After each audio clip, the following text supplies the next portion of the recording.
Deep inside the Arctic Circle, more than 200 miles north of anywhere, lies a city forged in extremity. This is Norilsk, Russia, one of the coldest, most polluted and most isolated cities on Earth. For 2 months every winter, the sun never rises. This period, known as the polar night, plunges the city of over 170,000 into a perpetual twilight, where temperatures can plummet to -60 degrees Fahrenheit. The city's history is as dark as its winters.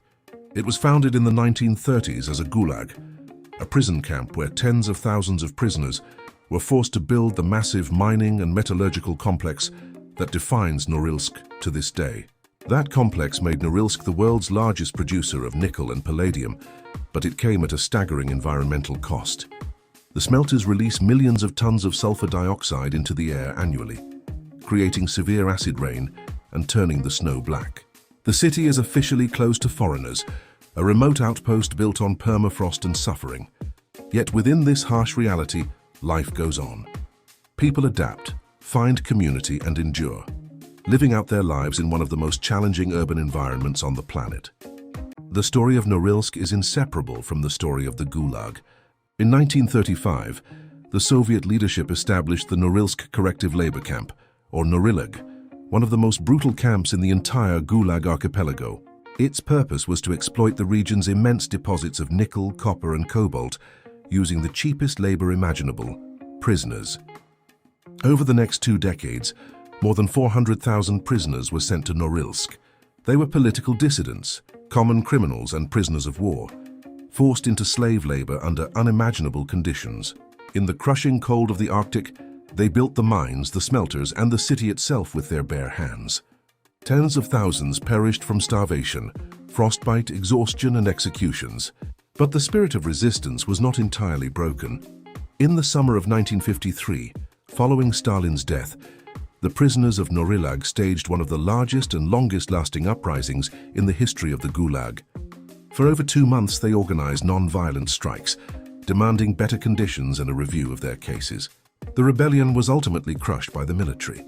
Although the Norilsk camp was officially closed in 1956, its dark legacy endures.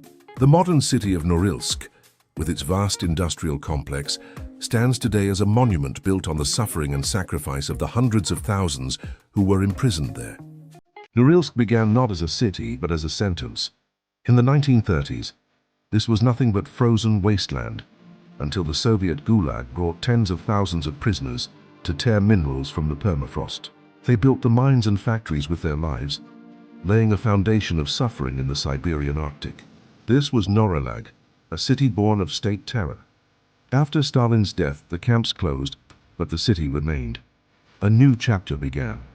Moscow planners sought to erase the Gulag's memory, transforming Norilsk into a model Soviet Arctic city.